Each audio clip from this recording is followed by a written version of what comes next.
প্রিয় দর্শক, আপনাদের সবাইকে স্বাগত জানাচ্ছি আমাদের নিয়মিত আয়োজন অভিমতের আজকের পর্বে। আজকের এই অনুষ্ঠানে আমরা স্টুডিওতে দুজন অতিথিকে আমন্ত্রণ জানিয়েছি। শুরুতেই তাদের সঙ্গে আপনাদেরকে পরিচয় করিয়ে দিতে চাই। আমার হাতের বাঁয়ে রয়েছেন কামাল এ চৌধুরী, যিনি সিনিয়র ফাইন্যান্সিয়াল অ্যাডভাইজার। পেশাগতভাবে তিনি ফাইন্যান্সিয়াল যে সার্ভিসগুলো রয়েছে সেগুলোর সঙ্গে যুক্ত রয়েছেন। একসময় আফ্রিকান কমার্শিয়াল ব্যাংকের ম্যানেজিং ডিরেক্টরের দায়িত্ব পালন করেছেন এবং বর্তমানে ইউকের one of the leading sovereign financial services একটা কোম্পানি, সেটির সিনিয়র কনসালটেন্ট হিসেবে রয়েছেন।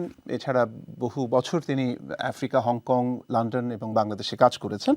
কামাল চৌধুরী, আপনাকে স্বাগত জানাচ্ছি আমাদের অভিমত অনুষ্ঠানে। আমার হাতের ডানে রয়েছেন এমডি নাসরুল্লাহ খান জুনায়েদ। তিনি অ্যাক্টিং কনভেনরের দায়িত্ব পালন করছেন সম্মিলিত পেশাজীবী পরিষদ এবং ঢাকা বিশ্ববিদ্যালয়ের সাবেক সিনেট সদস্য এবং বাংলাদেশ জাতীয়তাবাদী দলের রাজনীতির সঙ্গে তিনি যুক্ত রয়েছেন। জনাব জুনায়েদ, আপনাকে স্বাগত জানাচ্ছি আমাদের অভিমত অনুষ্ঠানে।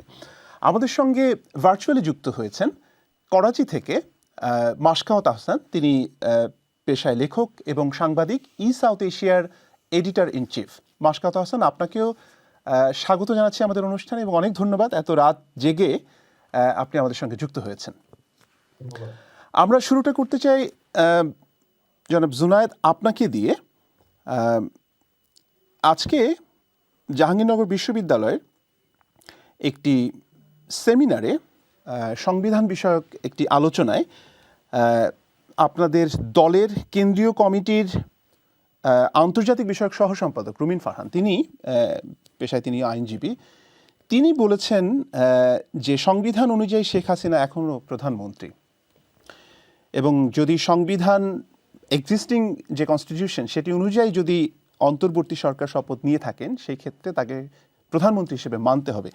এটা তো পুরো আলোচনা বা পুরো যে রাজনৈতিক পরিবর্তন সেটাকে এক ধরনের আমি বলবো যে খুবই কনফিউশনের একটি জায়গায় ফেলে দিয়েছেন। আপনি একটু যদি বলেন যে আপনার কাছে কি মনে হয়? এটা তো নিশ্চয়ই পার্টির দলীয় বক্তব্য নয় বা বিশ্লেষণ নয়, তো সেই ক্ষেত্রে আপনি কি বলবেন এই বিষয়ে? ধন্যবাদ বুলবুল হাসান, আমাকে আজকে আমন্ত্রণ জানানোর জন্য ধন্যবাদ জানাই কামাল চৌধুরীকেও এবং যারা দর্শক শুনছেন আমি আমার পক্ষ থেকে আপনাদেরকেও ধন্যবাদ জানাই।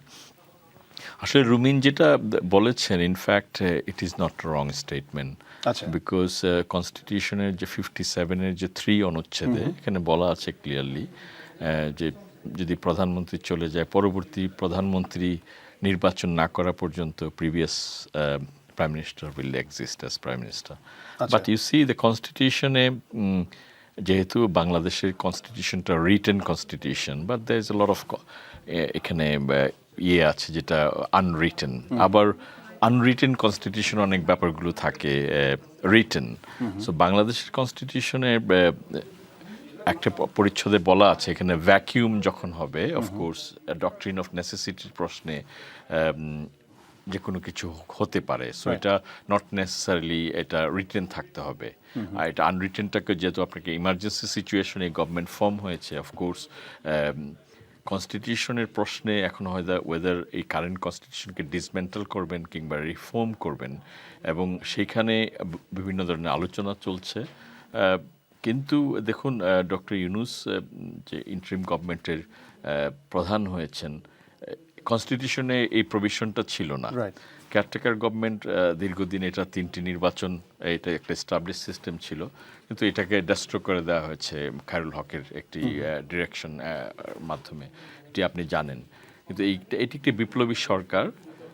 এই বিপ্লবী সরকার যদি কনস্টিটিউশনকে রিফর্ম করতে চায় কিংবা ধ্বংস বা ডিসমেন্টাল করে দিতে চায়, অফকোর্স সেখানে কোশ্চেন আসতেছে, যেহেতু এই কারেন্ট কনস্টিটিউশনের রুলিং অনুযায়ী president though there is a lot of issues আছে, এখানে একটা করাপ্ট প্রেসিডেন্টের কাছ থেকে ওথ নেওয়া হয়েছে এবং সেখানে কিন্তু কনস্টিটিউশনটাকে কন্টিনিউশন করা হয়েছে। আপনার কাছে আমি আসবো আবার, কিন্তু অন্য অতিথিদের কাছে যাবার আগে আপনার কাছে একটু জানার আছে, সেটা হচ্ছে যে ডক্টর ইউনূস প্রথম আলোর সঙ্গে একটি সাক্ষাৎকারে সম্প্রতি বলেছেন যে এটা একটা লাইফ টাইম অপরচুনিটি, এই সুযোগকে কাজে লাগাতে হবে। তো ঠিক আছে, মানে সেটা তো ওনার জায়গা থেকে বলছেন এবং অনেকে সেটা বিশ্বাসও করেন। তো সেই লাইফ টাইম অপরচুনিটিকে কাজে লাগানোর জন্য বিএনপি অ্যাজ এ পার্টি কতদিন পর্যন্ত সময় দিতে রাজি আছে? দেখুন, বিএনপি দেশের জন্য রাজনীতি করে, টাইমিং ফ্রেমটা এখানে বলা হয়েছে একটা word, though that is not very clear, the clear definition of reasonability, যৌক্তিক সময়ের কথা বলা হয়েছে। রাইট। যৌক্তিক সময়ের প্রশ্নে যদি আপনি কোনো ভাইটাল রিফর্মসে যান, এগুলোর হেড অফ টার্মসগুলো কিন্তু এখনো ডিসক্লোজ করেনি গভর্নমেন্ট, কিন্তু বিএনপি কিন্তু ইন অ্যাডভান্স 31 যে পয়েন্ট এগুলোকে ইন অ্যাডভান্স বলা হয়েছে। আমরা ইতিমধ্যে কোনো রাজনৈতিক সংগঠনের কাছ থেকে এরকম ডিটেলস এক্সপ্লেনেশন বা ডিটেলস রিফর্মসের কোনো পয়েন্ট কেউ দেননি। আপনি জানেন ইতিমধ্যে এই পার্টির অ্যাক্টিং চেয়ারম্যান রিফর্মসের যে প্রধান কয়েকটি ব্যাপার, যে কক্ষ বিশিষ্ট পার্লামেন্ট হবে, দুইবারের বেশি কেউ প্রাইম মিনিস্টার হতে পারবে না, এই ব্যাপারগুলো কিন্তু অলরেডি নিয়ে আসছেন। তো সেখানে গভর্নমেন্ট যে ইন লাইন অফ কিসের ভিত্তিতে উনি কনস্টিটিউশনটা পরিবর্তন করবেন, রিফর্মসগুলোর ধারাবাহিকতা কীরকম হবে, এই ফ্যাক্ট ফাইন্ডিংসগুলো কিন্তু পাবলিকের সামনে এখনো নিয়ে আসা হয়নি। সো এখন যদি বড় বড় কনসেন্টের ব্যাপার থাকে, চেঞ্জেসের প্রশ্ন থাকে, of course you must have to take the consent from the people. এখন এটা সমন্বয়কদের ভেতর থেকে কেউ কেউ বলছেন বা উপদেষ্টাদের মধ্য থেকেও কারো কারো বক্তব্যের মধ্যে এই আভাস পাওয়া যাচ্ছে যে বিএনপিকে যদি ক্ষমতায় আসতে হয় তাহলে তাদেরও একটা রিফর্ম দরকার, এরকম একটা আলাপ আমরা কিন্তু বিভিন্ন স্ফেয়ারে শুনতে পেয়েছি। তো আপনারাও কি ফিল করেন, মানে দলের নেতাকর্মীরা মনে করেন যে বিএনপির এক ধরনের রিফর্ম দরকার পার্টির ভিতরে? রিফর্মসটা কি, রিফর্মস যে কোনো একটা বডিতে যেমন তার ব্লাড ফ্লোর জন্য, আপনার ব্লাড সার্কুলেশনের জন্য ব্রিদিংটা very much needed. The same time reforms একটা continuous process, there is no end of reforms, এটা কন্টিনিউশন হতে থাকে। বাংলাদেশের 52 বছরের ইতিহাসে অফকোর্স এই কনস্টিটিউশনটার মূল ভিত্তিটাই ছিল পাকিস্তানের কনস্টিটিউশনের ধারাবাহিকতা, এটা করা হয়েছে, ওইটার ফরম্যাটই করা হয়েছে অনেকটা। এখন 51 বছরের পার হয়ে যাওয়ার পর বাংলাদেশের রাজনৈতিক দলগুলোকেও পরিবর্তনের আওতায় আনাটা প্রয়োজন আছে। অফকোর্স এখানে পলিটিক্যাল পার্টিগুলো how they will process elections, how they will participate in the election, how they will basically select member of parliament, who will be the member of parliament, তাদের এডুকেশন বা তাদের এক্সপিরিয়েন্সের ক্রাইটেরিয়া হবে কি, এটা of course যদি একটা guidelines দেওয়া হয়, পলিটিক্যাল পার্টিগুলো কিন্তু they have to work through this way. হ্যাঁ, আমি আসবো আবার আপনার কাছে জনাব জুনায়েদ। আমি মাশকাত হাসান আপনার কাছে একটু আসতে চাই, এবং প্রথমে যে বিষয়টা জানার আছে, আপনি বাংলাদেশের রাজনীতি এবং পরিবর্তনের একজন নিবিড় পর্যবেক্ষক, আপনি লেখালেখি করেন, সাংবাদিকতা করেন, কিন্তু এর বাইরেও যে জায়গাটিতে আমার আগ্রহ, যে একটা বিষয় নিয়ে বেশ আলোচনা হচ্ছে, তাপসী তাবাসসুম উর্মি, নির্বাহী ম্যাজিস্ট্রেট, তার একটি বক্তব্য বা তার একটি স্টেটাস সোশ্যাল মিডিয়াতে, সেটির উপর ভিত্তি করে যা কিছু হয়েছে সেটার বিপরীতে একজন সাবেক আমলা হিসেবে আপনার কাছে কি মনে হয়েছে ঘটনাটিতে? তিনি কি তার যে কোড অফ কন্ডাক্ট সেটি তো নিশ্চিতভাবেই ভেঙেছেন, কিন্তু সেই ভাঙাটিকেও অনেকে জাস্টিফাই করছেন, মানে আপনি বিষয়টিকে কিভাবে দেখেন মাশকাত হাসান? ধন্যবাদ বুলবুল। আসলে একজন মানুষ যখন, ব্যক্তি যখন সিভিল সার্ভিসে যোগদান করেন, তখন তো উনি ওই সার্ভিস রুল মেনেই এই চাকরিতে আসেন। সুতরাং যে সার্ভিস রুল অনুযায়ী কোনো প্রজাতন্ত্রের কর্মচারী আসলে ব্যক্তিগত অভিমত জনপরিসরে প্রকাশ করতে পারবেন না, যা সরকারের যে নীতিমালা তার বিরুদ্ধে যায়, বা কোনো একটি দলের সঙ্গে সম্পৃক্ততা প্রকাশ, এই পুরো ব্যাপারগুলোই আসলে সিভিল সার্ভিসের যে নীতিমালা আছে তার বিরুদ্ধে চলে যায়। সুতরাং ওনার যে ফেসবুক তৎপরতা আমি লক্ষ্য করেছি, সেখানে আপনার দেখা গেছে যে একজন ব্যক্তি মানুষ হিসেবে উনি তার যে আবেগ প্রকাশ করেছেন, তার প্রতি অন্যরা সহানুভূতি দেখিয়েছেন, সেগুলোও ঠিক আছে, কিন্তু সার্ভিস রুলকে যদি আপনি বিবেচনায় রাখেন, তাহলে উনি যা করেছেন তা অসদাচরণ হিসেবেই বিবেচ্য। এবং এখানে আসলে ধরুন একজন ব্যক্তি, উনি মুক্তিযুদ্ধের চেতনার দোহাই দিয়েই হোক বা ইসলামী চেতনার দোহাই দিয়েই হোক, মানে কোনোভাবেই তার সার্ভিস রুলকে ভঙ্গ করতে পারেন না, এবং সেক্ষেত্রে এই দোহাইটি কাজে লাগে না, এবং এই যে সার্ভিস রুল অমান্য করাটা, এটাকে আপনি মানে গ্লোরিফাই করারও কোনো সুযোগ নেই। সেই দিক থেকে আমার কাছে মনে হয়েছে যে একজন প্রজাতন্ত্রের কর্মচারী হিসেবে উনি নিয়ম নীতি অনুসরণ করতে ব্যর্থ হয়েছে। রাইট। এখন আরেকটি বিষয়ে যেটি আমরা প্রায়শই আমরা দেখছি যে এই আলোচনার যে স্ফিয়ার বা আলোচনার যে বিভিন্ন ক্ষেত্র সেখানে আসছে যে আওয়ামী লীগের বিরুদ্ধে, সাবেক আওয়ামী লীগ সরকারের বিরুদ্ধে যে সবচেয়ে বড় অভিযোগ ছিল যে অনেকটা নিঃশর্ত আত্মসমর্পণ প্রতিবেশী একটি রাষ্ট্রের কাছে তারা করেছে এবং বাংলাদেশের স্বার্থের জলাঞ্জলি দিয়ে তারা করেছে, এরকম অভিযোগ কিন্তু প্রবলভাবে তাদের বিরুদ্ধে ছিল। কিন্তু ডক্টর ইউনূস যখন অন্তর্বর্তী সরকারের প্রধান হিসেবে দায়িত্ব নিয়েছেন তখন এই আলোচনাটিকে একটু ঘুরিয়ে অনেকে বলছেন যে একজন পার্শ্ববর্তী দেশের এজেন্ডাকে সার্ভ করেছেন, এখন দূরবর্তী পশ্চিমের একটি দেশের এজেন্ডা সার্ভ করার জন্য আরেকজনকে বসানো হয়েছে।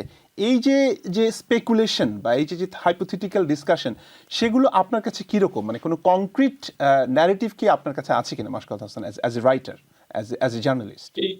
এই আলোচনাতে যেমন ধরুন ভারতের যে প্রভাব প্রতিপত্তির কথা গত 15.5 বছরে বাংলাদেশের রাজনীতিতে বলা হচ্ছে, আপনি কিন্তু তার কিছু দৃশ্যমান প্রমাণ পাচ্ছেন। যেমন ধরুন ভারতের সাবেক রাষ্ট্রপতি প্রণব মুখার্জি তার যে আত্মজৈবনিক গ্রন্থ কোয়ালিশন ইয়ার্স, সেখানে খুব স্পষ্টভাবে উল্লেখ করেছেন যে কিভাবে তিনি বাংলাদেশের 11 সময়ের যে সেনা প্রধান মইনুল আহমেদকে দিল্লিতে আমন্ত্রণ জানিয়ে আলাপ আলোচনার মাধ্যমে রাজি করিয়েছেন যে আওয়ামী লীগকে যদি ক্ষমতায় আনতে পারে এই 111 সরকারটি, তাহলে মইনুল আহমেদের যে সেনা প্রধান হিসেবে যতদিন চাকরি আছে সেটা করে স্বাভাবিকভাবে অবসরে যেতে পারবেন এবং একটা খুব সেফ এক্সিট পাবেন, কোনো অসুবিধা হবে না।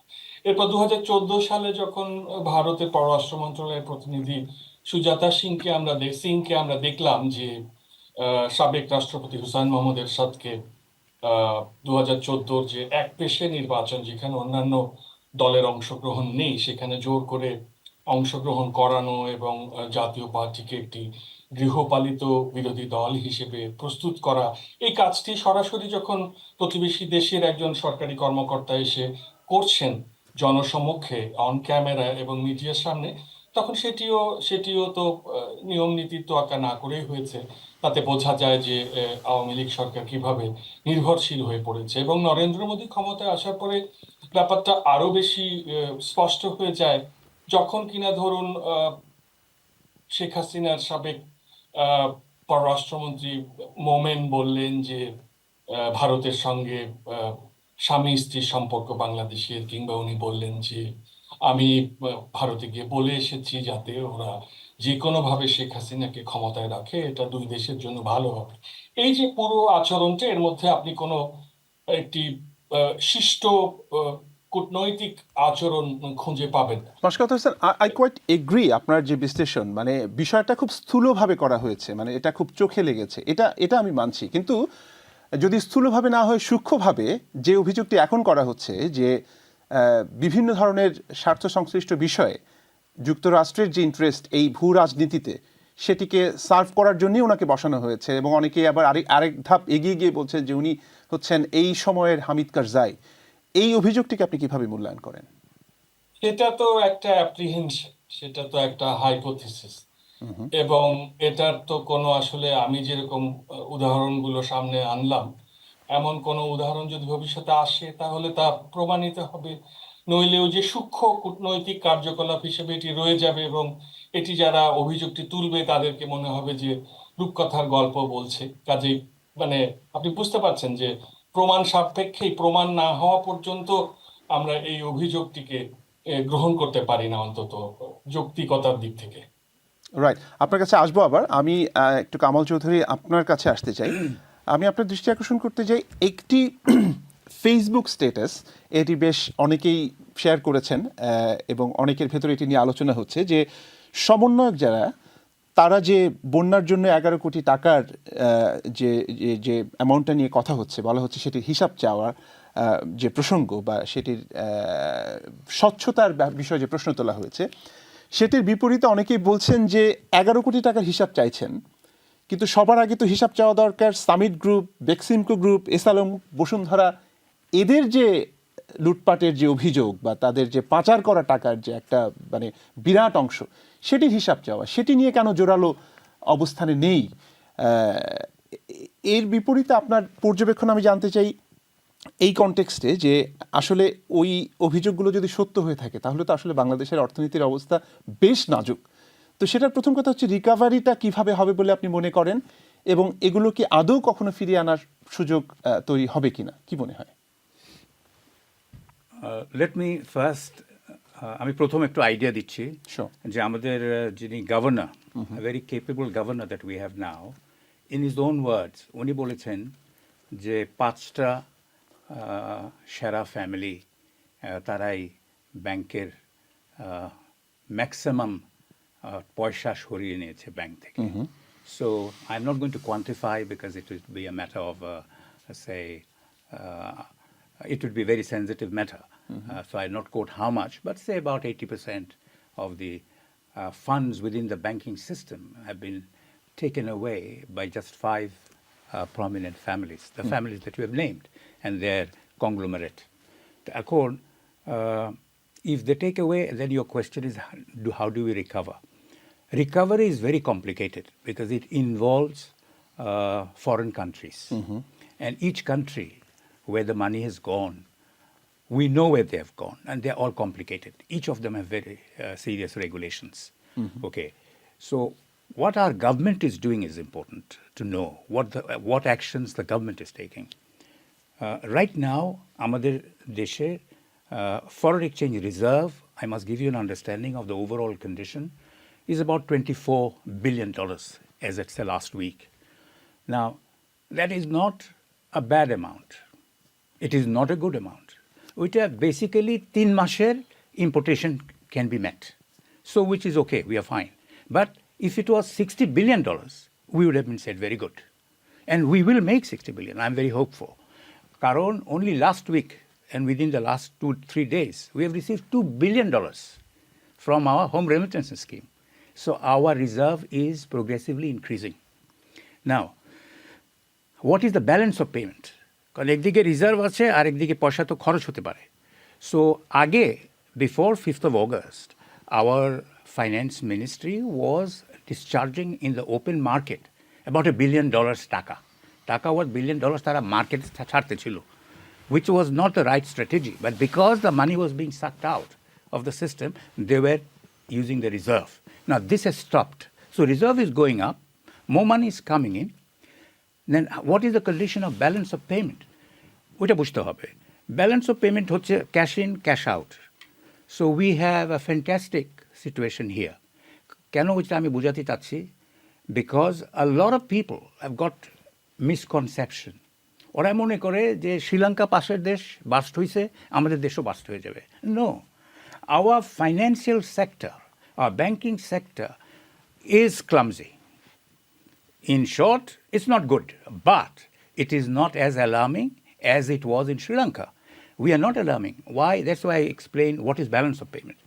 Amader exports of RGM, ready-made garments, is say about $50 billion. We get home remittances about, if it's $2 billion a month, we get about 24-25 billion. So that together would make about, say, 70-75 billion dollars plus miscellaneous. You add up another 10 billion.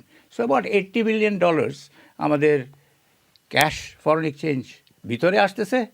আমরা oil import করতেছি, machineries import করতেছি, ওইদিকে বাইরে যাচ্ছে। So সেটা মিলে balance of পেমেন্টটাও আমরা কিন্তু ব্যালেন্সড আছি। We are not like Sri Lanka. But yes, our banking sector, as the governor himself said, has been virtually robbed, money laundered out, money taken from the system but not plowed back in the economy. Oita delicate ase, but it is not alarming because we are fixing it up. Now coming back to your question, yes, I answer how and what the government is doing. The government has just now set up a banking task force, and I know them. They are very competent, non-political experts. ওই task ফোর্সটা 4 জনের। Fortunately, I know all 4 of them. And I must say they are very, very knowledgeable people and intimate knowledge of our economy. So these people have just started meeting. So উনারা ওইটার থেকে defects byte করবে। কি defect? 3টা point ওরা ভাগ করছে এই কাজটা কীভাবে করবে। ওই কাজটা হচ্ছে প্রথম, এটা বলে asset quality review. When you say asset, in banking terminology, asset is a loan. যত লোন দিছে ওইটাকে বলে অ্যাসেট। তো অ্যাসেট কোয়ালিটি রিভিউ, ওইটা first thing they are doing, they just started the work. So ওইটার কোয়ালিটিটা কী? কেন ব্যাংকে দেখাচ্ছে বইতে, যেটা মানুষকে একটা রং ইমপ্রেশন দেওয়ার জন্য এত বছর দেখাচ্ছে, দেখায় যে লোন খুব ভালো, আমরা পয়সা ফেরত পাই, profit bogus. This was all a window dressing. So the World Bank has heard the government that our government needs $10 billion. We have got $3.5 billion.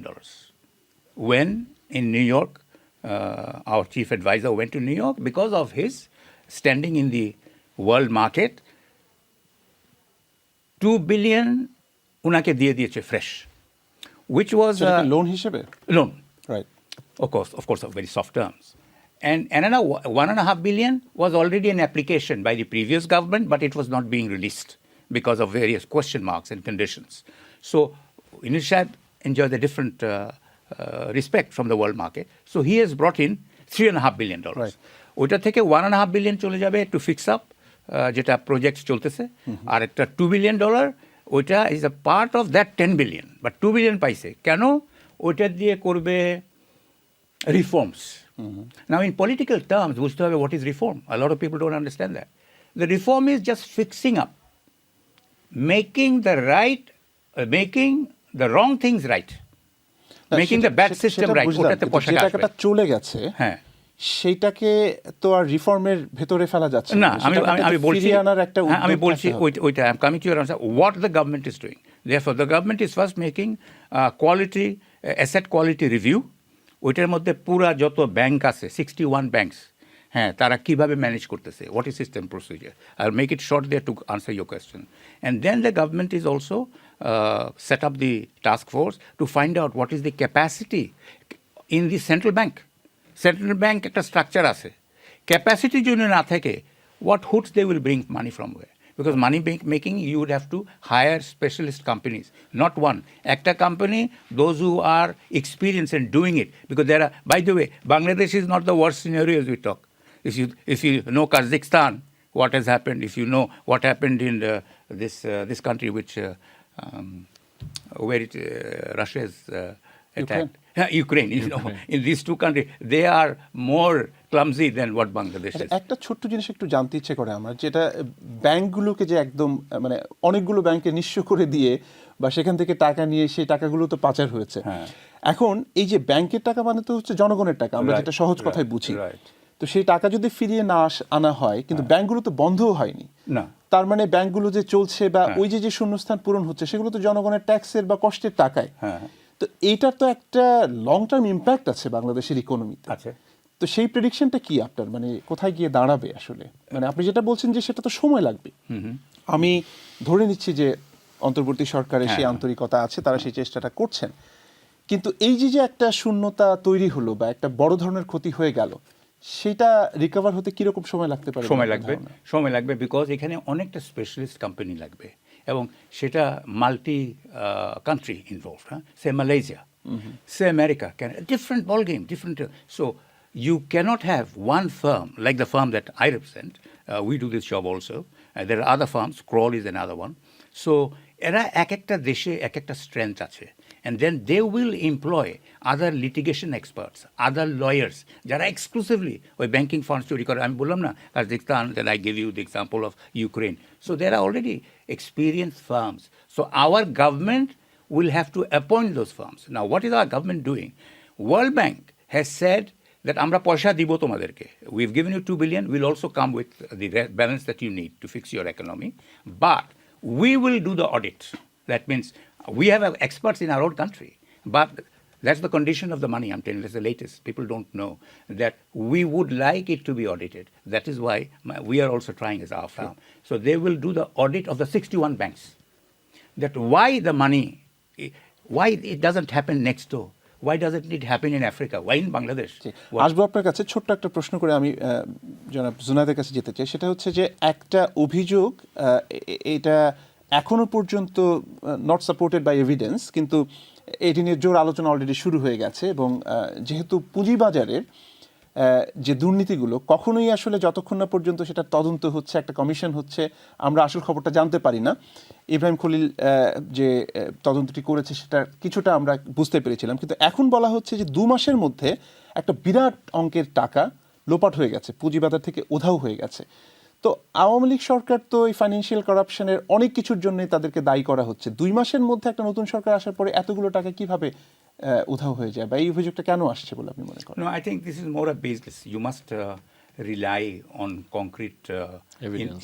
evidence. These are in Bangladesh. People just make stories. আচ্ছা, I mean, কোনো দেশে এত stories হয় না. And then, are you going to defend yourself in all the stories? The answer is no. You also for this government, give them time. The government has just set up the task force, and the task force will find out. And also there is a commission to look into the Securities and Exchange Commission. Right. And one of my boarding school friend is the Pradhan, the leader of that. Right. So we have to give them time, Sure. and they will find out who has taken how much. Yes, previous government has not disclosed the audit report, but these will all come out if we have patience and we wait to see. But let me tell you one thing about how you said how to recover this money. The money recovery, some will come. Because, for example, in America or UK or Europe, it's very clear. If you put the money into bank account, you'll be already frozen. Mm-hmm. If you put the money in the bricks and mortar in a properties, fantastic. It will be foreclosed and it will be seized.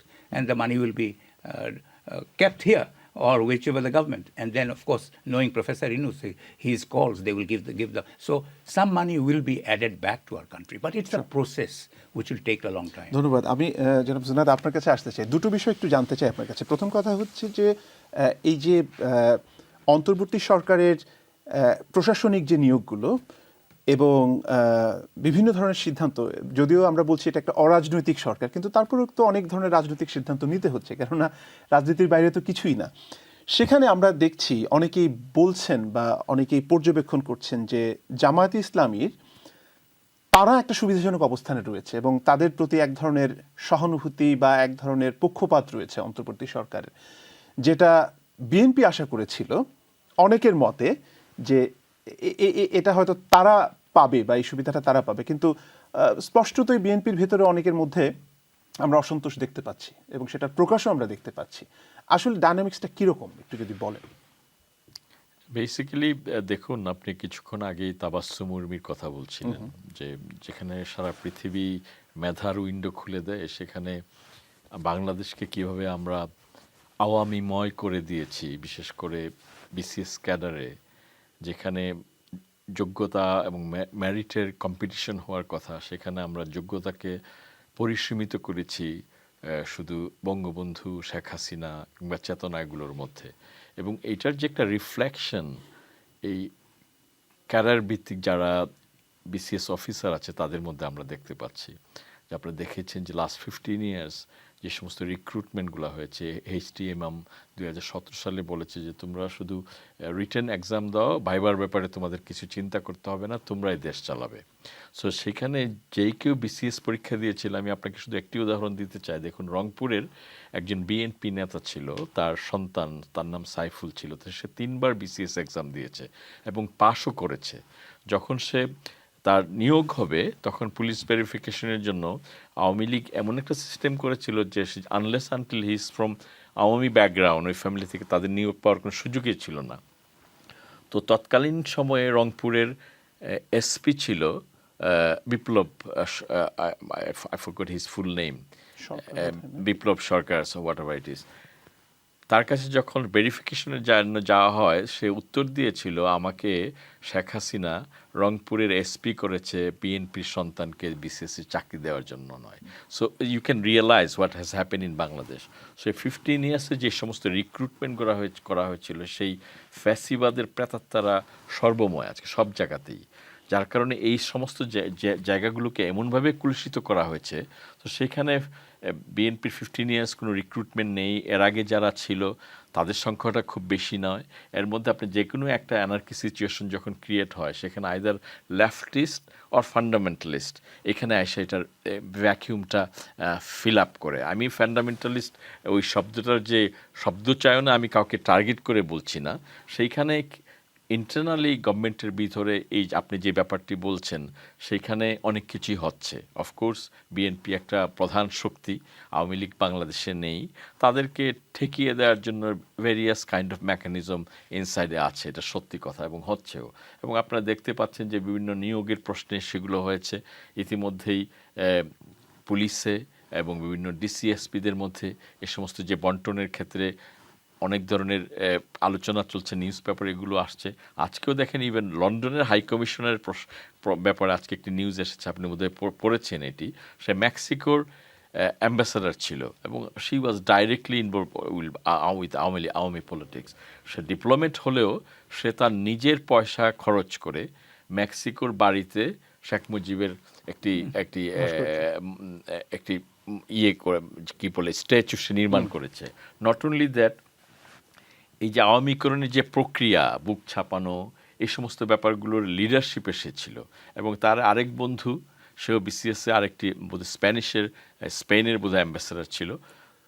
somehow he was involved with current foreign secretary তৌহিদ হোসেন এবং ওই রিলেশনটাকে apply করে সেখানে lobbying এর মাধ্যমে এখানে থাকে lobbying মানে নিয়োগ দেওয়ার জন্য প্রক্রিয়া চলছে। এইসব বিষয়ে তো আপনাদের যে ধরনের জোরালো প্রতিবাদ বা যে ধরনের স্টেটমেন্ট বা মানে আপনাদের অবস্থানটা যেরকম শক্ত হওয়া দরকার ছিল সেটা দেখতে পাচ্ছেন, ওগুলো তো ডিসক্লোজ হচ্ছে না। Suddenly we found out this is happened, এই জন্যই তো ডিসক্লোজ হচ্ছে নিউজ পেপারে, তার ডিটেইলস ব্যাকগ্রাউন্ডগুলো তুলে ধরা হয়েছে। না সেটা তো নিউজ পেপারের কাজ, নিউজ পেপার করেছে, কিন্তু আমি বলছি যে এই নিয়োগটা তো শুধুমাত্র এই একজন হাই কমিশনার বা একজন ডিপ্লোম্যাটকে ঘিরে হচ্ছে না। এই নিয়োগ তো গত 2 মাস ধরে এরকম অসংখ্য নিয়োগ হচ্ছে যেগুলো অনেক কিছুই প্রশ্নবিদ্ধ।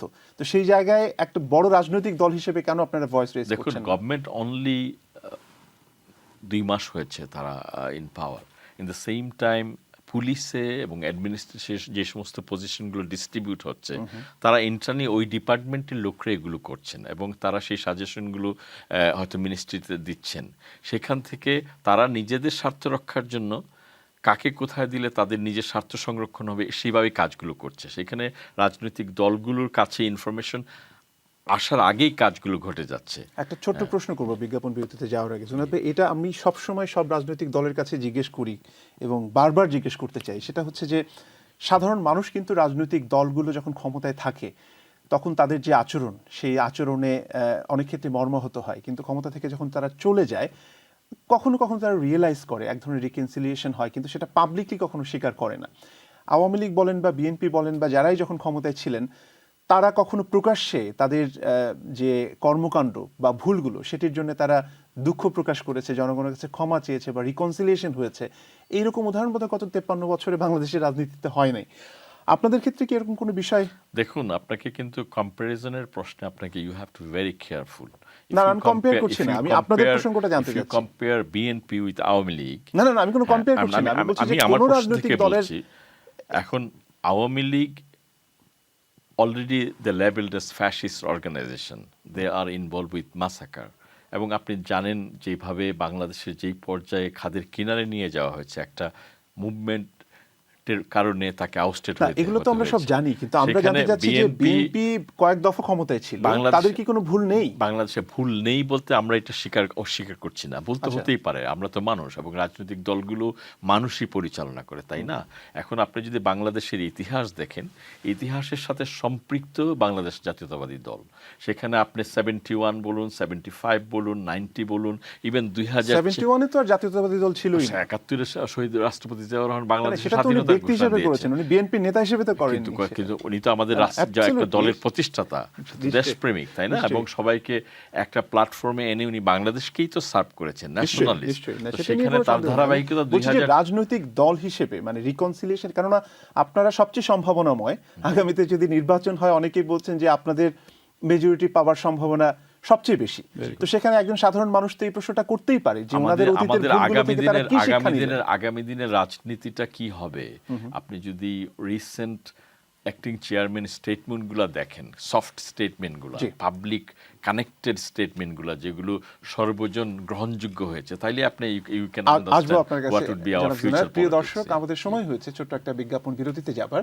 বিজ্ঞাপন বিরতির পর আমরা আবারও ফিরে আসছি অভিমত অনুষ্ঠানে, সঙ্গে থাকুন।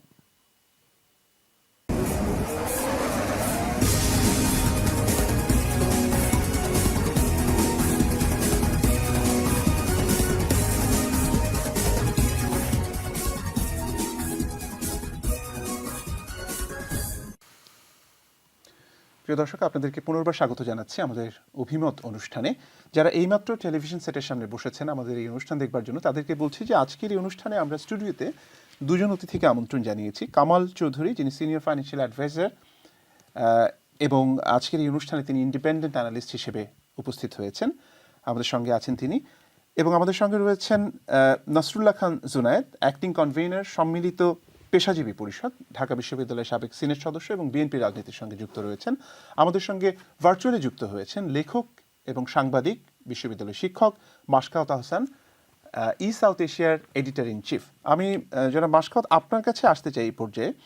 শুরুতেই যেটা একটু জানার ইচ্ছা সেটা হচ্ছে যে ইউনূস সাহেব বলেছেন যে যত ইচ্ছে সমালোচনা করা যাবে।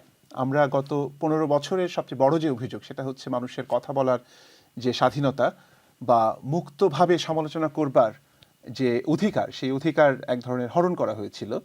তো সেটির বিপরীতে সেটা এক ধরনের অ্যাসিউরেন্স বলা যেতে পারে।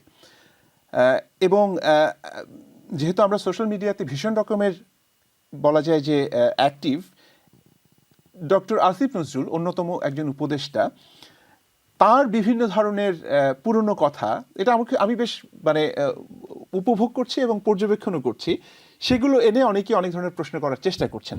তো আমি আপনার দৃষ্টি আকর্ষণ করতে চাই, তার একটি মজার বক্তব্য রয়েছে। 2020 সালে তিনি বলেছিলেন যে যদি ক্ষমতা থাকতো তাহলে তিনি আইন করতেন যে বর্তমান বা সাবেক প্রধানমন্ত্রী, প্রেসিডেন্ট, মন্ত্রীগণ চিকিৎসা নিতে বিদেশে যাবেন না, এরকম বিরাট তালিকা।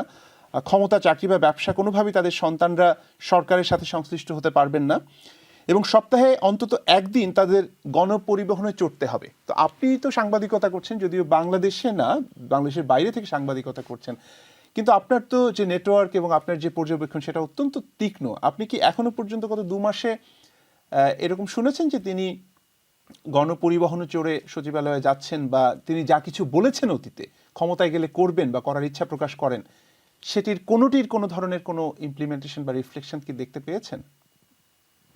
প্র্যাকটিস। আমরা কথা বলছি তো আসিফ নজরুল সম্পর্কে, যিনি অন্তর্বর্তীকালীন সরকারের আইন উপদেষ্টা। উনি যদি রাজনৈতিক নেতা হতেন তাহলে এই আলোচনাটা করতে সুবিধা হতো, কারণ রাজনৈতিক নেতাদের আসলে জবাবদিহির ব্যাপারটা অনেক বেশি থাকে। সুতরাং আসিফ নজরুল একজন অ্যাক্টিভিস্ট হিসেবে যে কথাগুলো বলেছেন, তার সেগুলো মেনে চলছেন কিনা সেগুলো নিয়ে আলোচনা, আমি জানি না যে এটা কতটা গুরুত্বপূর্ণ। কেননা আপনি জানেন যে এমন একটা পরিস্থিতির মধ্যে দিয়ে গেছে বাংলাদেশ, এবং এরকম মানবতা বিরোধী অপরাধে প্রায় পঙ্গু হয়ে গেছে দেশটা। অনেক সন্তান কবরে ঘুমিয়ে আছে। তো তারপরে আপনি দেখছেন যে দেশের আইন শৃঙ্খলা পরিস্থিতি খুবই খুবই নাজুক, কারণ কখনোই কোনো গণ অভ্যুত্থান বা বিপ্লব বার্থডে পার্টি বা জন্মদিনের অনুষ্ঠানের মতো সাজানো গোছানো হয় না। যে কারণে আইন উপদেষ্টা হিসেবে তার যে ব্যস্ততা পরিকাঠামো সেটি অস্বাভাবিক। যেমন ধরুন, যে জেনজি বা নতুন প্রজন্ম যারা এই পরিবর্তনটা ঘটালো, তারা কিন্তু স্বাভাবিকভাবে এই মানবতা বিরোধী অপরাধীদের বিচার চায়, এবং যে কারণে এই যে আসামিরা রয়েছেন মানবতা বিরোধী অপরাধে, তাদের গ্রেফতার, তাদের বিরুদ্ধে মামলা তৈরি করা এবং এই প্রক্রিয়াটাকে পরিচালনা করা, এটা এক ধরনের, আমি বলবো যে মানে অস্বাভাবিক রকমের এক পাহাড়ের সম একটা অ্যাসাইনমেন্ট। সেই কারণে আমার মনে হয় যে আমরা সোশ্যাল মিডিয়ায় যে ট্রোলগুলো করি সেটা ঠিকই আছে, এগুলো ইন্টারেস্টিং, দরকারও আছে, কিন্তু এটাও দেখতে হবে যে কোন বাস্তবতায় আসিফ নজরুল রয়েছেন এবং মাসকাত কত হাসান, অল্প সময়ের মধ্যে কত কিছু তাকে ডেলিভার নিশ্চয়ই করতে হবে। নিশ্চয়ই মাসকাত হাসান, আপনি যেটি বললেন, অ্যাপারেন্টলি এই অন্তর্বর্তী সরকারের প্রতি আপনার অবস্থানটা আমার কাছে একটু সহানুভূতিশীল মনে হয়। সেটা ঠিক আছে, সেটা কোনো দোষের কিছু না। কিন্তু আপনি একসময় অনেক ভালো বিতার্কিক ছিলেন। Let's have a friendly debate. আপনি বলছেন যে তিনি অ্যাক্টিভিজমের জায়গা থেকে যে কথাগুলো বলেছেন সেটি, যেহেতু উনি এখন অন্তর্বর্তী সরকারের দায়িত্বে রয়েছেন, কাজে সেগুলো নিয়ে কথা বলা যাবে না, মানে বিষয়টি কি এরকম? বা না, উনি যদি ধরেন একজন অ্যাক্টিভিজম থেকে খুব স্বাভাবিক অবস্থায় একটা দায়িত্বে আসলেন, তাহলে কিন্তু আমি চাইতাম যে উনি ট্রামে চড়ে আসুন, উনি মানে যা যা বলছেন তাই তাই করুন। কিন্তু যেহেতু আপনি তাকে অনেক বড় একটা অ্যাসাইনমেন্ট দিয়েছেন, এসেছেন একটা না, উনি ভয়াবহ তো সেটাই পরিস্থিতির বলেছেন। পরে। উনি বলেছেন যে যদি কখনো রাষ্ট্র ক্ষমতায় যান, যেটি উনি কল্পনা করেছেন সেটির ইমপ্লিমেন্টেশনটা, এটা তো একটা ফ্যান্টাসির জগতে ছিলেন। রাষ্ট্র ক্ষমতা যে কতটা কঠিন সেটা উনি উপলব্ধি না করেই সমালোচনা করেছেন বলে অনেকে অভিযোগ করছে। আমি সেই জায়গাটিতে আপনার একটু পর্যবেক্ষণ জানতে চাই, যে বলা যেটা খুব সহজ, সেটা করা কতটা কঠিন, সেটা সেটা তবে করতে করতে পারা উচিত। আমার মনে হয় যে করতে পারলে ভালো হয়। এটা এমন কোনো কঠিন না। উনি যদি জাস্ট একদিন একটু সাইকেলে চড়ে ওনার বাসা থেকে চলে গেলেন সচিবালয়ে, এটা এমন কোনো বড় ব্যাপার হবে না। তো এটা যদি ভিডিও করে দেয়া যায়, দেখবেন সেটা নিয়ে অনেকে নাচানাচি করছে আনন্দে। আচ্ছা। তবে তবে হ্যাঁ, আমি নীতিগতভাবে আপনার সঙ্গে একমত পোষণ করছি যে কখনো কোনো কিছু কমিট করলে সেটা সেটা পূর্ণ করার চেষ্টা করাই ভালো, যে কোনো পরিস্থিতি। নিশ্চয়ই। আপনার কাছে আরেকটা প্রশ্ন আছে, তার আগে আমি একটু কন্ট্রোল প্যানেলের যারা আমার সহকর্মী রয়েছেন তাদের দৃষ্টি আকর্ষণ করছি। আমি এই পর্যায়ে কিছু টেলিফোন কল নিতে চাই, কেননা অনেক দর্শক অপেক্ষা করছেন। কিন্তু আমাকে জানানো হলো কন্ট্রোল প্যানেল থেকে যে আজকে কোনো ফোন নিতে পারছে না। আমি দুঃখ প্রকাশ করছি যে আজকে এই অনুষ্ঠানে কোনো ফোন নেওয়ার সুযোগ নেই। আমি মাসকাত হাসান, আপনার দৃষ্টি আকর্ষণ করতে চাই একটি বিষয়, যে এক ধরনের সম্ভাবনা বলেন বা শঙ্কা বলেন, যে শেখ হাসিনা, সাবেক প্রধানমন্ত্রী বাংলাদেশের, তিনি বাংলাদেশে ঢুকে পড়তে পারেন, এটা নিয়েও অনেক ধরনের ট্রল হচ্ছে। এবং মানে যেহেতু হঠাৎ করেই বিষয়গুলো ঘটে গেছে, তিনি বাংলাদেশ থেকে চলে গেছেন হঠাৎ করে, এবং এটা এটা অনেকে হয়তো চিন্তাও করতে পারেননি, আবার হঠাৎ করে ঢুকেও যেতে পারেন, এরকম আশঙ্কাটাও উড়িয়ে দেওয়া যায় না অনেকের মতে। প্রশ্ন হচ্ছে, মানে আমি অন্তত যতটুকু মনে করি যে ওনার ফিরে আসাটা আইদার একটা সামরিক অভ্যুত্থান হতে হবে, অথবা একটা গণবিপ্লব হতে হবে, যেখানে শেখ হাসিনাকে সবাই নিয়ে আসবে যে না, আপনি আসেন, আপনি ছাড়া হচ্ছে না, অথবা একটা নির্বাচনী প্রক্রিয়ার ভেতর দিয়ে তাকে যেতে হবে। তো এই তিনটি রাস্তার কোনোটাই তো আমার কাছে খুব সহজ মনে হয় না। মানে আপনার কাছে কি মনে হয় যে এই যে যে আশাবাদ, মানে উনি ফিরে আসবেন, কেননা আওয়ামী লীগ তো একটি বড় রাজনৈতিক দল, তাদের তো ভক্ত সমর্থক অনেক আছে, তাদের আশাবাদ থাকতেই পারে, সেটা নিয়ে আমার কোনো ধরনের কোনো সমস্যা নেই।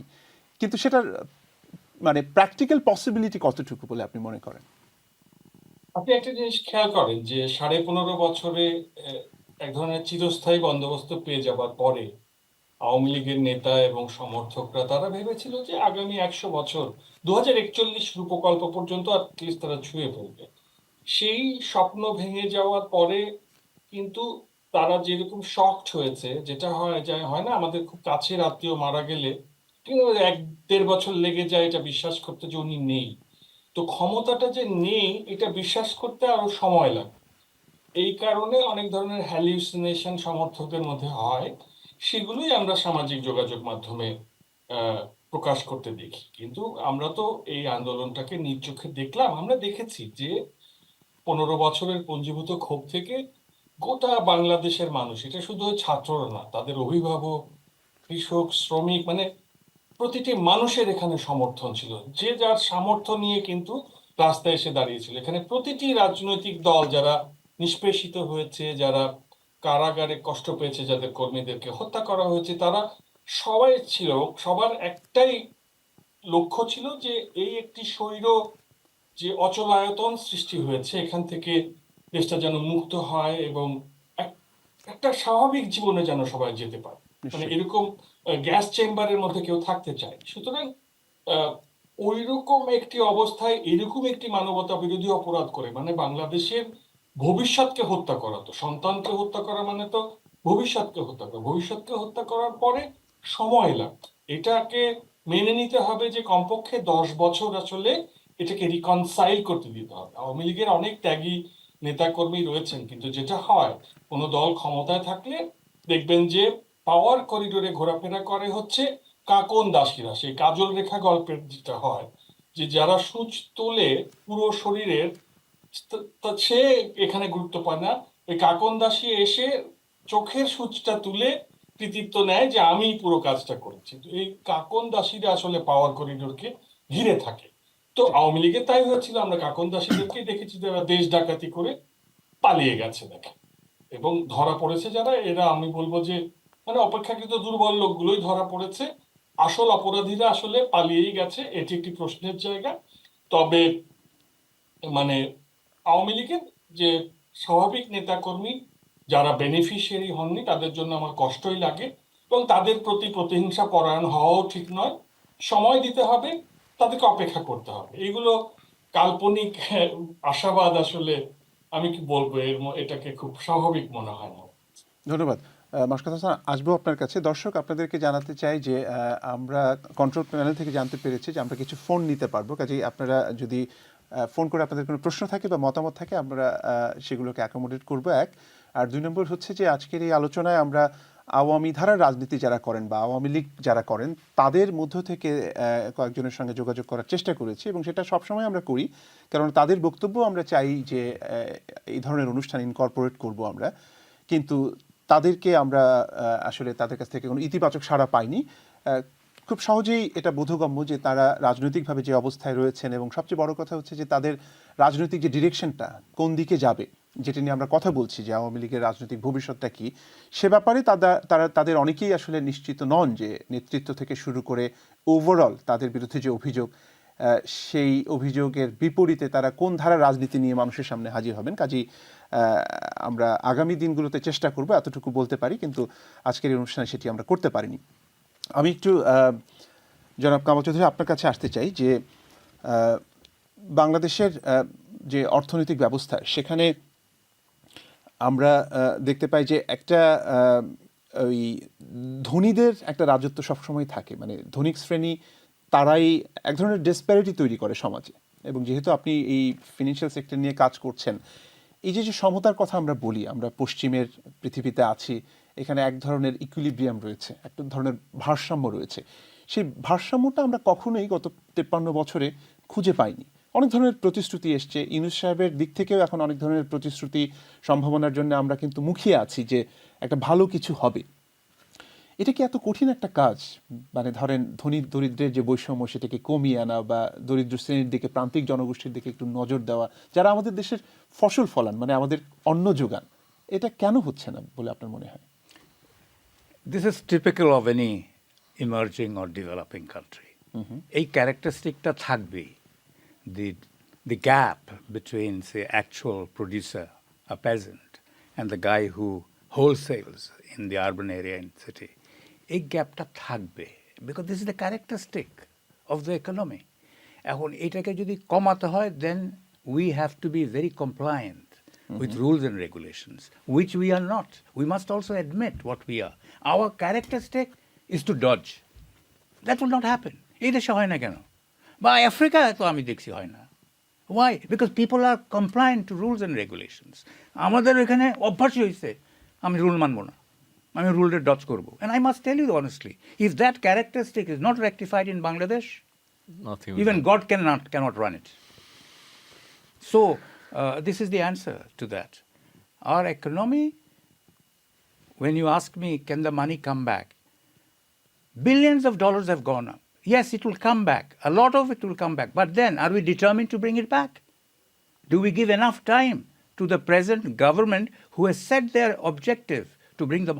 The chief advisor himself have অনেকবার বলছেন যে আমি পয়সা আনবো, and he can bring it. Right. Because he had the goodwill. So, and there are systems and procedure and rules and regulations to follow. And experts, আমাদের দেশের কেউ আনতে পারবে না, বাট দেশে কাজটা জুয়াইয়া দিতে হবে। That is why World Bank has said that তোমরা কমিশন কইরা, ওই টাস্কফোর্স কইরা, ইউ ডু ইউর অ্যাসেসমেন্ট। অ্যাসেসমেন্টটা কি? বাংলাদেশ ব্যাংক যেটা সেন্ট্রাল ব্যাংক, ওইটার ক্যাপাসিটি কি, ওইটার human resource are they good enough to gear up and regularize the banks. Right. ওরা যদি করতো তাহলে ব্যাংকের 61 ব্যাংকস পয়সা উধার হয় কেন উদয় হয়? অন্য দেশে তো হয় না, ভিয়েতনামে হয় না, পাশের দেশে ইন্ডিয়াতে হয় না, আমাদের দেশে 61 ব্যাংকস আছে, পয়সা চলে গেছে। তো এখন World Bank, I am telling you, সমস্যাটা কি রেগুলেটরি ফ্রেমওয়ার্কে নাকি এই যে রাজনৈতিক বিবেচনাতে যে yes, you're correct, you're saying it's রাজনৈতিক, so we have to choose the right people in right positions. Right. এখন তুমি রাজনৈতিক পাওয়ার দিয়ে দিছো, হে ইন্টারফেয়ার করব, ব্যাংকের চেয়ারম্যান করব, so rules are regulations are coming, we have to wait. ওই 3 মাস যে সময় দিয়েছে, people don't understand, the rules are coming. ওই রুলসেই হইব যে একটা ব্যাংকের ডিরেক্টর কে হতে পারবে, চেয়ারম্যান কে হতে পারবে, হ্যাঁ, and can they have the power to say the MD give him the money. একটা রেগুলেশন থাকতে হবে। Exactly. আসবো আপনার কাছে আবারও। আমাদের বেশ কয়েকজন দর্শক আমাদের সঙ্গে কথা বলবার জন্য অপেক্ষা করছেন, তাদের সঙ্গে কথা বলে আবার ফিরে আসছি প্যানেলে। হ্যালো, দর্শক কে আছেন লাইনে? আপনার টেলিভিশনের ভলিউম কমিয়ে আমাদের সঙ্গে কথা বলুন প্লিজ। আসসালামু আলাইকুম বুলবুল সাহেব। জি, ওয়ালাইকুম আসসালাম। সুন্দর প্রোগ্রাম অর্গানাইজ করার জন্য আমি দুইটা ব্যাপারে কথা বলবো। একটা হচ্ছে আমি এটা বেশ এই 2 মাস থেকে লক্ষ্য করছি যে এই সরকারের মোটামুটি এই সময়ের মধ্যে ইন্টারিম গভর্নমেন্টের একটা টার্মস অফ রেফারেন্স দেওয়া উচিত ছিল, যার মানে সংস্কার কোন কোন এরিয়াতে হবে। এটা বিএনপি সরকারের আগেই দিয়ে দিয়েছে 31 পয়েন্ট। এটা খুবই গাফিলতি মনে হয়েছে আমার কাছে। আর আরেকটা কথা একটু আগে আলোচনা হলো যে মনে হচ্ছে জামাতে ইসলামের পজিশন বেটার। হাউ? এখন জামাতে ইসলামের সাথে বিভিন্ন দেশের ডিপ্লোম্যাটরা কথা বলছে, আমি ওপেনলি দেখলাম, as if they are in government. Doctor Shafiqur Rahman বিভিন্ন জায়গায় মিটিং করতেছেন openly. We have not seen them like before. So, I don't know how it is happening. আর বিভিন্ন জায়গায় নিয়োগের কথা এসছে, আমি শুনেছি, ভদ্রলোক বলেছেন, ওনার নামটা ভুলে গেছি আমি, যে নিয়োগটা বিভিন্ন জায়গায় ওই অর্গানাইজেশনই করছে। যেমন পুলিশের মধ্যে পুলিশই অর্গানাইজ করে ফেলছে কাকে কাকে কোন পজিশনে রাখবে। তো আমার মনে হয় একটা কুয়াশার মধ্যে কতগুলো কাজ হচ্ছে, যেটা ইন্টারিম গভর্নমেন্টের কোনো ক্ষমতা নাই। ধন্যবাদ, আপনার বক্তব্যটুকু পেয়েছে এবং আপনার মূল্যবান পর্যবেক্ষণ নিয়ে আমরা অবশ্যই আজকের প্যানেলে আলোচনা করবার চেষ্টা করব। আমি চলে যাচ্ছি পরের দর্শকের কাছে। হ্যালো, কে আছেন লাইনে? দর্শক, আপনার টেলিভিশনের ভলিউম কমিয়ে আমাদের সঙ্গে কথা বলুন প্লিজ। হ্যালো দর্শক, আমি দুঃখিত আপনাকে হারিয়ে ফেলেছি। আমি পরের কলারের কাছে চলে যাই। হ্যালো। হ্যালো। জি, শুনতে পাচ্ছি, বলুন। জি, থ্যাংক ইউ। আসলে আমি আমার হ্যালো। জি জি, শুনতে পাচ্ছি, বলুন। আমার পূর্ববর্তী বক্তা যিনি বলেছেন আসলে সুন্দর বলেছেন। পাশাপাশি আমি দুই একটা পয়েন্ট সংযুক্ত করতে চাই। সেটা হচ্ছে, আপনি গত 2 মাসে আমরা সবাই জানি ছাত্র জনতার আন্দোলন ফসল ডক্টর ইউনূস সরকার, অবশ্যই আমরা এটা আমাদের একটা অ্যাচিভমেন্ট। কিন্তু ওনারা আসার পরেই আমরা যেটা দেখলাম বিভিন্ন জায়গায়, যেমন আপনার বাংলাদেশের সর্বোচ্চ আদালত, আপনি দেখবেন বাংলাদেশের সর্বোচ্চ শিক্ষা প্রতিষ্ঠান ঢাকা বিশ্ববিদ্যালয়, এখানে দলীয় নিয়োগ দেওয়া হচ্ছে। দলীয় পদে যারা ছিল ওই ধরনের ব্যক্তিদেরকে নিয়োগ দেওয়া হয়েছে। এখন আমার প্রশ্ন, বর্তমান সরকার কি আরেকটা অন্য কোনো দলের এজেন্ডা বাস্তবায়ন করছেন, নাকি ছাত্র জনতার এজেন্ডা যেটা সেটা বাস্তবায়ন করছেন? ধন্যবাদ, খুবই গুরুত্বপূর্ণ প্রশ্ন। আমি এই প্রশ্নটা নিয়ে আলোচনা করতে চাই যতটুকু সময় রয়েছে। পরের দর্শকের কাছে চলে যাচ্ছি। হ্যালো, আমার মনে হয় দর্শককে হারিয়ে নেক্সট কলারের কাছে যাচ্ছি। আমি আগের দর্শককে হারিয়ে ফেলেছি। হ্যালো। হ্যালো, আসসালামু আলাইকুম। জি, ওয়ালাইকুম আসসালাম, শুনতে পাচ্ছি, বলুন। শুনতে পাচ্ছেন আপনি? জি। আমার কাছে প্রশ্ন লাগে, এই যে গত সরকার বিদায় নিল, শেখ হাসিনা 14 বলেন, 24 বলেন, 18 বলেন, তারা বিরোধী দল ছাড়াই নির্বাচন করেছে। আমার মনে হয় আগামী নির্বাচনটা হবে আওয়ামী লীগ ছাড়াই নির্বাচনের প্রস্তুতি হচ্ছে। তো আওয়ামী লীগ তো নিষিদ্ধ কোনো দল নয়, তাদেরকে ছাড়া যদি আরো কয়েকটা নির্বাচন হয়, সেগুলো কি ডেমোক্রেটিক্যালি ক্রেডিবল হবে ইলেকশনটা? আপনার কেন মনে হলো যে আওয়ামী লীগকে ছাড়াই নির্বাচনটি হবে? মানে সেটা কি আওয়ামী লীগ আসবে না, নাকি আওয়ামী লীগকে দূরে রাখা হবে? আওয়ামী লীগ না আসার জন্যই বদিউল ইসলাম বলেছেন যে তারা ছাড়াও নির্বাচন হতে পারে, ভালো নির্বাচন হতে পারে। না, সেটা তো বদিউল ইসলাম তো রাষ্ট্রের, শুনেন, আমাদের দেশের ইলেকশন, এই আমাদের দেশের ডেমোক্রেসিটা হচ্ছে ওয়েস্টমিনিস্টার স্টাইল অফ ডেমোক্রেসি। সেখানে অপোজিশন না হলে ইলেকশন ক্রেডিবল হয় না। সেই জন্য আওয়ামী লীগ তো নিষিদ্ধ দল নয়, তাদেরকে ছাড়া যদি নির্বাচন হয় তাহলে সেটাও তো একটা স্বৈরাচারী বা আনডেমোক্রেটিক আনএক্সেপ্টেবল নির্বাচন হবে। নিশ্চয়ই এটা আমার মনে। নিশ্চয়ই না, ধন্যবাদ। ডেফিনেটলি এটা এটা একটা ইম্পর্টেন্ট ওপিনিয়ন এবং সেটিও আলোচনার দাবি রাখে। অবশ্যই আমি পরের দর্শকের কাছে যাচ্ছি। হ্যালো দর্শক, কে আছেন লাইনে? হ্যালো, আসসালামু আলাইকুম। জি, ওয়ালাইকুম আসসালাম, শুনতে পাচ্ছি আপনাকে, বলুন। আমি কি আপনি স্টুডিওতে কথা বলছেন, বলুন। যে বুলবুল ভাই, জি, শুনতে পাচ্ছি, বলুন। যে আপনাকে আমি একটা প্রশ্ন করে যে আমরা যে যারা এই যে আনসারের যে ঘটনাটা সচিবালয়ে গিয়ে তারা যে প্রতিবাদ করছিলাম, এখন তারা তো তার দাবিটা যে তারা চাকরিটা বা তারা বেতনটা পায় না বা তারা চাকরিটা মানে যেভাবে তারা এত নাই, কিন্তু এরা ওদেরকে তারা কিভাবে মানে কুগোটাইলছে এরকম করে তাদের উপরে মানে কেস করা হইলো। এবং যারা আপনার এই প্রধান উপদেষ্টার বাসভবনের সামনে গিয়া মিছিল মিটিং করলো, মারামারি করলো, এরার উপরে তো এই কুগোটানের কোনো অ্যালিগেশন আয় না। তো যারা নরম বর্তমানে যারা শেখ হাসিনার খালি বলে শেষে এইটা করছে, বর্তমানে যেটা ওইটা খালি তো আওয়ামী লীগের উপরে কেস করাটা খালি উৎসাহ দিরা যে আওয়ামী লীগের উপরে যে কোনো ওয়ে যে কোনো লিডার এমপি হোক আর লোকাল একজন মানুষ হোক, নিরপরাধ মানুষ হোক, খালি উৎসাহ দেওয়ার আওয়ামী লীগের উপরে কেস করার জন্য।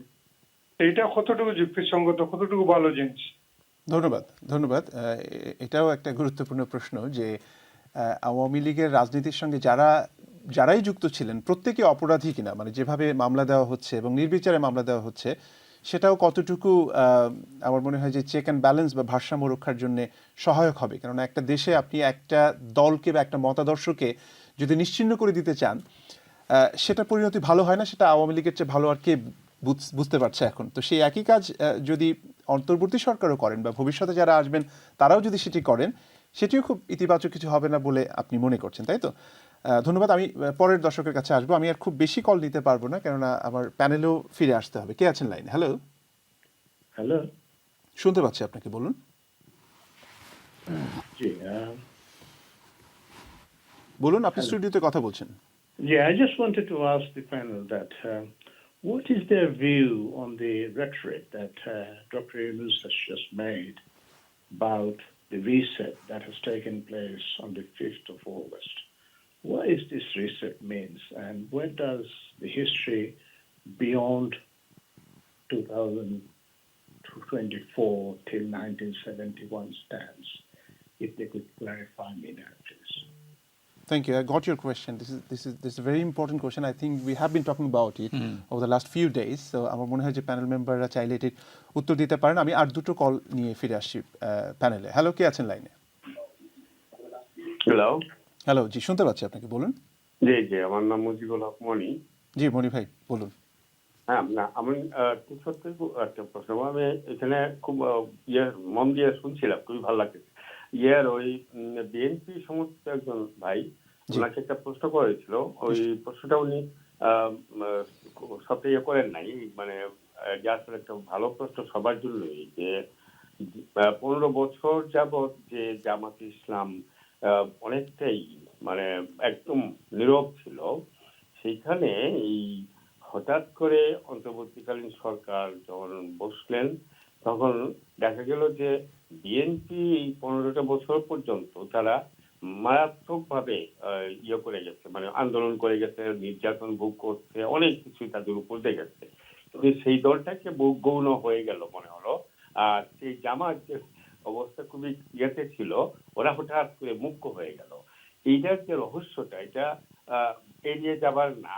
আমি মনে করি যারা আজকে রাজনীতি করছেন আপনারা একটু এড়িয়ে না গিয়ে সেটাকে একটু প্রকাশ্য বলেন যে আসলে কি হতে যাচ্ছে। বাংলাদেশের মানুষ কিন্তু অন্ধকারে পড়ে আছে। ধন্যবাদ মনি ভাই, আপনার বক্তব্য পেয়েছি।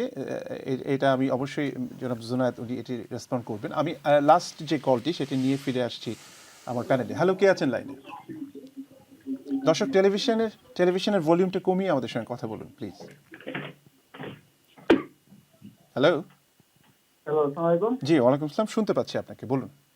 আচ্ছা, আমার তিনটা প্রশ্ন। একটা প্রশ্ন হলো, আপনারা হয়তো অনেকে শুনেছেন, প্যানেলের সকলকে সালাম দিলাম।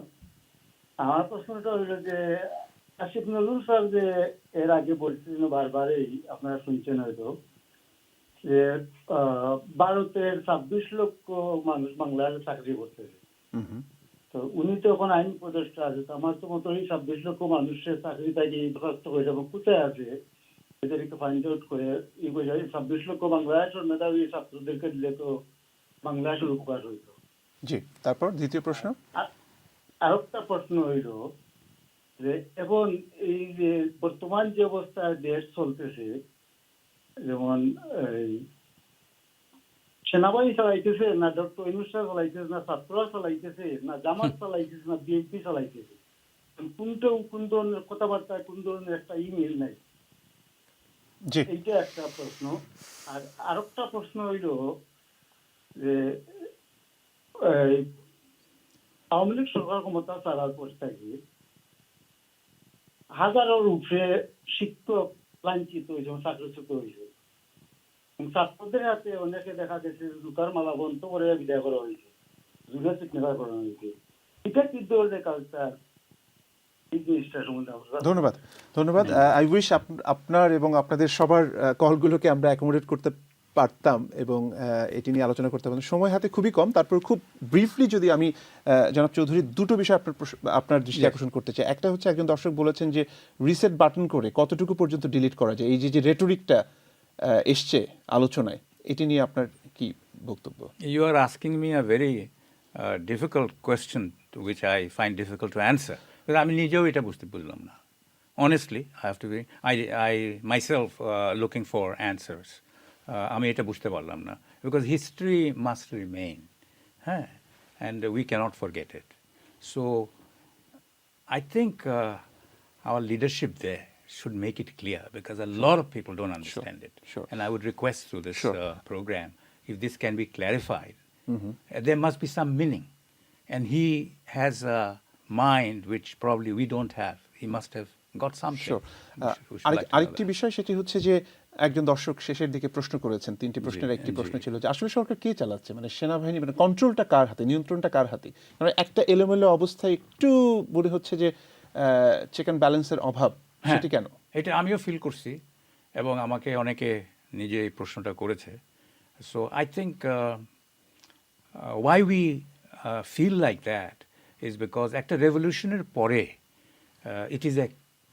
it is an expectation from across the country that a revolutionary government will act like revolutionary government. Already people are saying that it looks like an NGO Grameen face dia desh chalaite parbo na. Now I myself feel that I must go and we act like revolutionary. We must act. Sure. ওইটা absence.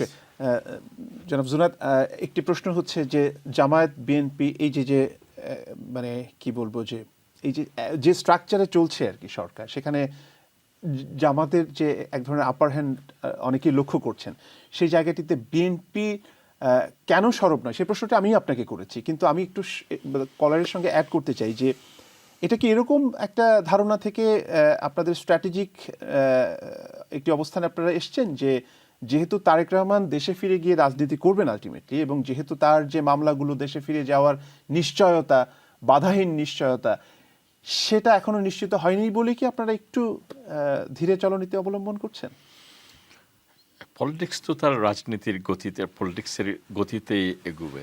দেখুন, আমাদের যে financial adviser উনি বলেছেন যে বাংলাদেশের অর্থনৈতিক যে সিচুয়েশনটা, এটা আনপ্রেসিডেন্টেড প্রপোর্শন অফ যে ব্যাড লোন, যেটা ডিফল্ট লোন, সেখানে নিয়ারলি 212,000 কোটি টাকা লোন নেওয়া হয়েছে। অফকোর্স ডিউ প্রসেস ছিল না, ইট ওয়াজ ব্যাকড বাই দ্য স্টেট, যারা স্টেট রুলিং করছে সেই রুলিং পার্টিটা দেশটাকে ফোকলা করে দেওয়া হয়েছে সেখানে পলিটিক্যাল ইন্টারফারেন্স থেকে।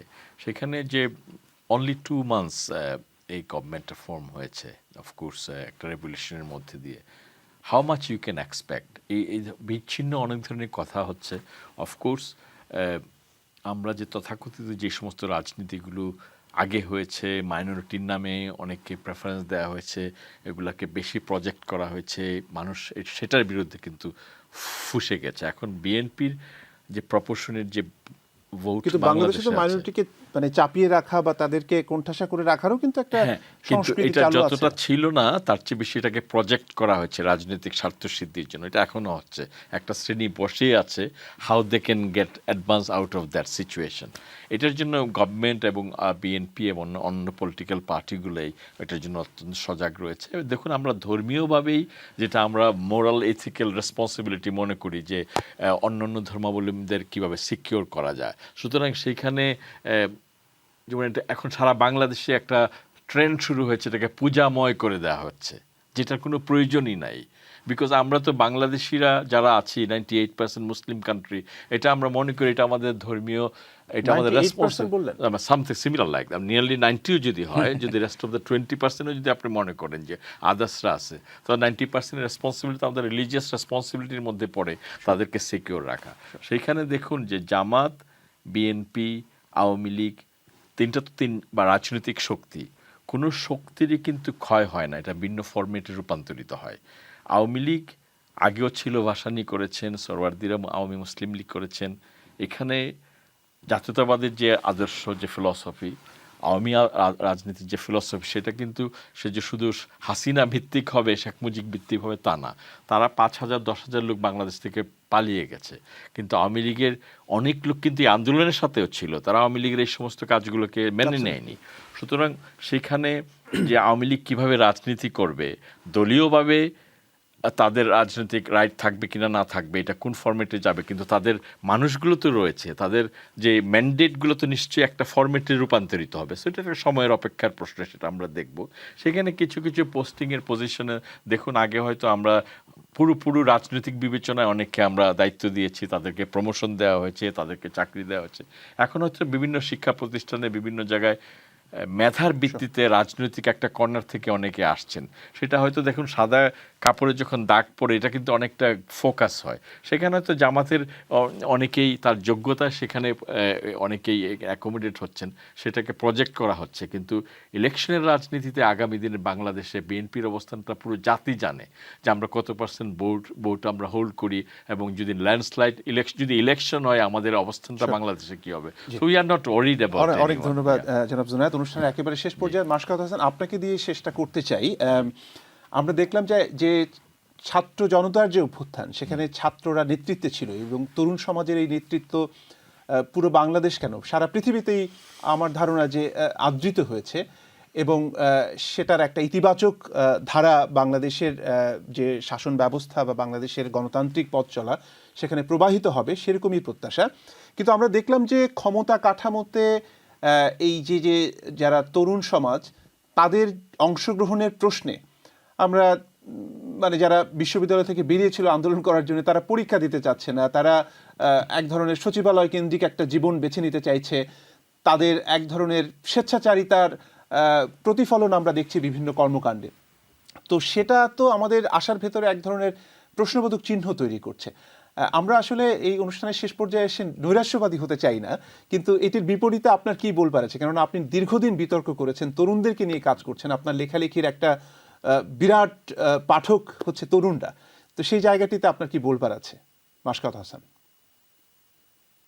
গতকালকে আমি সাউথ এশিয়াতে একজনের সঙ্গে কথা হচ্ছিল, নারায়ণগঞ্জে যে মেয়েটি সংগঠিত করেছে এই আন্দোলনটিকে, যেটা মনে হলো এবং যেটা সে বলল সেটা হচ্ছে যে ওরা আসলে যেহেতু এরকম একটি গণ অভ্যুত্থান সমন্বয় করেছে, এবং সে স্পষ্টভাবে বলেছে এটা বাংলাদেশের সমস্ত মানুষের অংশগ্রহণে হয়েছে, শুধু ছাত্ররা এর কৃতিত্ব নিতে চায় না। কিন্তু এই যে গণ অভ্যুত্থানটা, তা একটি বিপ্লবে রূপান্তর করা বা যে লক্ষ্যে যে স্বপ্ন নিয়ে তারা এই কাজটা করেছে, সেইটা যেন এক মানে বাস্তবে অনুদিত হতে পারে, সেই জন্য তারা তাদের যে সামাজিক দায়িত্বগুলো সেগুলো পালন করার চেষ্টা করছে।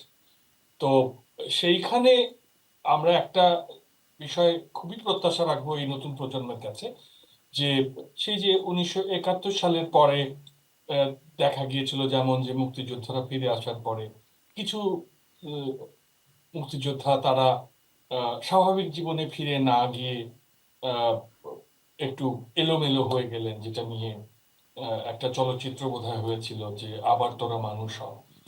ওই আমরা তো ইতিহাস থেকে শিখি, তো এখনকার যে বিপ্লবী ছেলেমেয়েরা তারা যদি ওখান থেকে শিক্ষা নেয় যে আহ, এটা তো একবিংশ শতক এবং তারা জেনজি, তাদের যে চিন্তা ভাবনা তা বিশ্বমানের, সুতরাং সারা বিশ্বে ছেলেমেয়েরা যেভাবে নিজের পায়ে নিজে দাঁড়ায় জি এবং সৎভাবে জীবনযাপনের চেষ্টা করে সেটাই তারা করবে। তারা সামাজিক দায়িত্ব পালন করবে এবং তারা যেন আবার ওই আমরা যে প্রচলিত রাজনীতির যে ছাত্রদেরকে দেখি যারা আসলে পড়াশোনা থেকে দূরে থাকে, দক্ষতা অর্জন থেকে দূরে থাকে, এমনটা যেন না হয়। নিশ্চয়ই। তবে আরেকটা জিনিস আপনাকে একটু ছোট্ট করে বলি যে আহ, মানে যারা খুব হতাশ হয়ে পড়েছেন এই পরিবর্তনে, তারা কিন্তু অসম্ভব দক্ষ নানান রকম ন্যারেটিভ তৈরি করতে, কাজে এই ছেলে মেয়েদেরকে অনেক নেতিবাচক ভাবেও তুলে ধরার চেষ্টা রয়েছে, সেদিকে যেন আমরা আবার একটু খেয়াল নিশ্চয়ই রাখি, নিশ্চয়ই যে বিনা মাশকাত দোষে হাসান, যেন ওরা অনেক দোষী না হয়ে যায়। নিশ্চয়ই। অনেক ধন্যবাদ মাশকাত হাসান এত রাতে করাচি থেকে আমাদের সঙ্গে যুক্ত হবার জন্য, এবং আমি অবশ্যই ধন্যবাদ জানাতে চাই আমার দুজন প্যানেল মেম্বার যারা স্টুডিওতে উপস্থিত রয়েছেন, কামাল চৌধুরী এবং নসরুল্লাহ খান জুনায়েদ। প্রিয় দর্শক, আমাদের অনুষ্ঠান এতক্ষণ যারা বসে দেখলেন তাদেরকেও ধন্যবাদ। তাদের যে চিন্তা রয়েছে, বাংলাদেশ নিয়ে ভাবনা রয়েছে, সেটি আমরা আজকের অনুষ্ঠানের ভেতর দিয়ে মিলিয়ে নেবার সুযোগ পেলাম। কাল একই সময়ে অভিমত দেখবার আমন্ত্রণ জানিয়ে আজকের মতো এখানে বিদায় নিচ্ছি। যে যেখানে আছেন ভালো থাকুন, সুস্থ থাকুন, নিরাপদে থাকুন।